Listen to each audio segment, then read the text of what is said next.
There's a stem wall out there. And believe it or not, this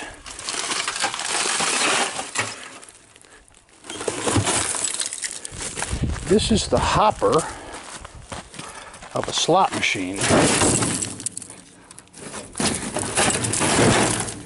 And if it had any money in it at all, it would have melted. There's the gear, there's the transformer, but nothing but ash. Doesn't appear to be as though anything made it through this fire. There's another partial slot machine hopper there. Bunch of them here.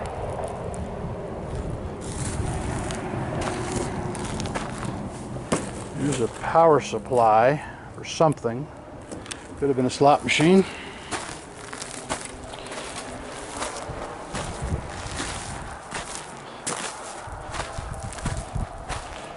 Here was their fireplace, which appears as though was virtually untouched. The fireplace did survive.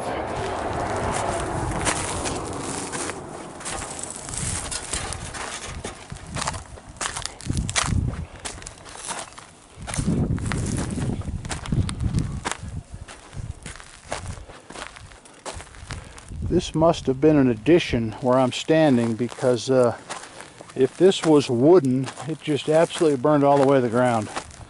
Looks like it may have been an office of some kind. Nothing left in those file cabinets that would even be recognizable. This little room that may have been an addition has several slot machines in it. And as you can see, there's not a lot left. And we don't really know if this was in fact a storage room or if these guys were actually set up and this is where people could play them. But as you can see, slot machine door here in front of me, and a cabinet laying on the ground, a couple more cabinets. There was a 5-reeler, which is kind of uncommon, back there on the ground, laying on the back, and we couldn't tell what brand it was. Here's some cabinets in the back I want to be sure we get a little view of.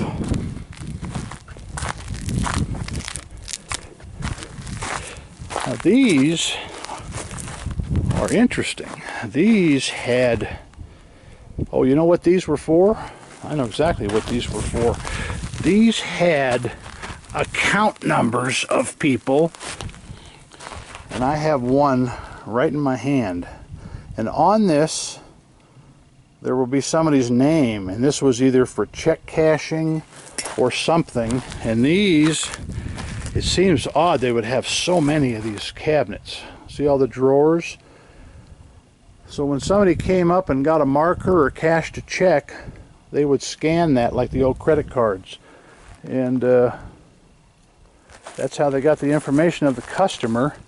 Now here is what looks like ledgers of some kind. Yep.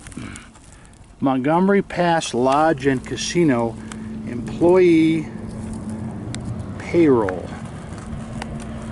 Kind of hard to read, but we may as well walk over to this motel that apparently was unaffected by the fire.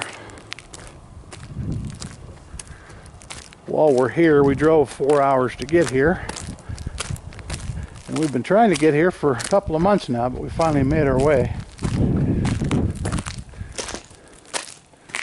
Appears as though everything is sealed up to where you never know, they might be able to use this facility again. Here's my artist again, and I'm beginning to think now that that is a stencil. And he also has that same stencil on an abandoned gas station I stopped at on the 95. So that's actually 3 videos now we have seen that stencil. Kind of interesting. Some guy leaving his mark out here in abandoned Nevada. I don't see any sign or there were any people here recently. No food, no cigarette wrappers that look fresh. Kind of odd that these stairs would be caving in like this, but then again, I think they're wooden. I'm looking at the nails. Yeah, they are wooden. They are not going to last as long as some of the concrete stairs. So anyways, I'm not even going to attempt to go up there. But that's the second floor. And the size of these weeds, if in fact this did burn in 2010, which is what I read in the paper, these tumbleweeds have really taken over the asphalt here. It looks like they've tried to preserve part of this building as somebody maybe drove into that upright. So I imagine this building at some point for somebody would save them some money if they were going to start from scratch. But anyways, here's the back side of the casino. I was in that when it was open, and I think it was 15 to 20 years ago. We had to come over this pass because we couldn't get to Tonopah because of the snow, and this road was actually open. So kind of interesting. Thanks for tuning in, guys. We're going to go next door here to the gas station, maybe some kind of a early C-store. You can see my trucking friend is turning around in there, but we'll go over there and see what that's all about too. Thanks for tuning in. Nevada Arcade up in the mountains in rural Nevada. Bye for now.